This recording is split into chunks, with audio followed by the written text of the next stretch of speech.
Hi, this is Daniel, and I want to tell you an amazing story how God always provides for his people. Let's listen to the story of Elijah. I'll be back. This story is about a prophet named Elijah. A few things you should know before we start the story is that the land of Israel, where Elijah was going, was very evil. There was a king named Ahab who believed in a god named Baal, the weather god. He and most of the people worshiped this god and did many things that the Bible says we should not do. King Ahab also had a wife named Jezebel. The king and his wife both came from very evil families. Together, they helped make Israel a place that God did not like. That's why God sent Elijah. He would show the people that God was more powerful and the one they should be worshiping instead. It all started when Elijah was told by God to deliver a message to King Ahab. Elijah went to Ahab and told him, "My God has told me that there will be no rain or even dew in the next 3 years until I tell it to." I'm going to guess that Ahab didn't believe this would happen because he worshiped Baal, who was the lord of the weather, and he should have been able to give rain whenever the people prayed for it. Rivers and lakes would get very small or dry up completely. After Elijah told King Ahab what would happen, the Lord told Elijah to go and hide. And while there would be no rain and not much food in the land, God made sure Elijah had what he needed.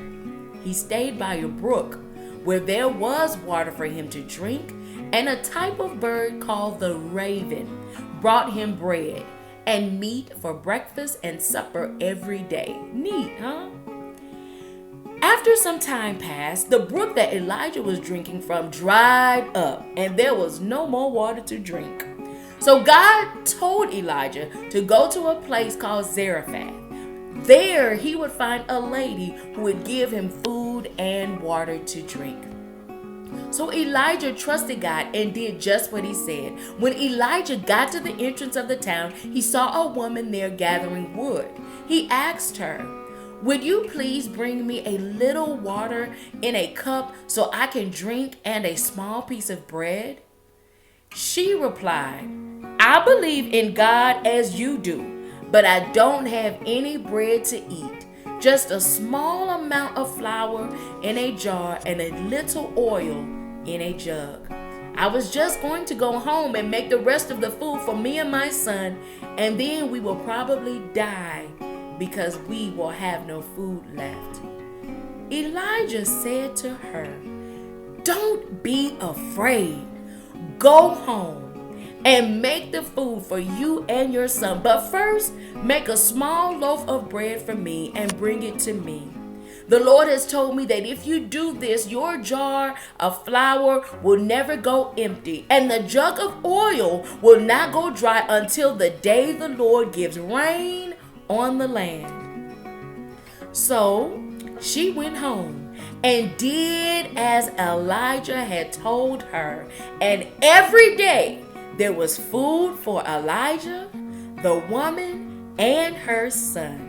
Imagine trying to empty a glass of water and it never goes empty. This was another of God's amazing miracles. Wow! Isn't that an amazing story? That because she was obedient to God, God made sure she always had enough to eat, always had enough to drink, and supplied all of her needs. Guess what? That's a promise for you too. That as long as you live and obey God, God will always provide whatever you need. Matter of fact, you know it. That's our chant for today. When I'm going to say, whatever you need, you say, God will provide. So I'll say, whatever you need, and you're going to say, God will provide. So let's try it. Whatever you need. Let's do it again. Whatever you need. That's a promise from God that whatever you need, God will always provide. Be obedient, be loving, be caring, and I'll see you next time. Take care. Bye-bye.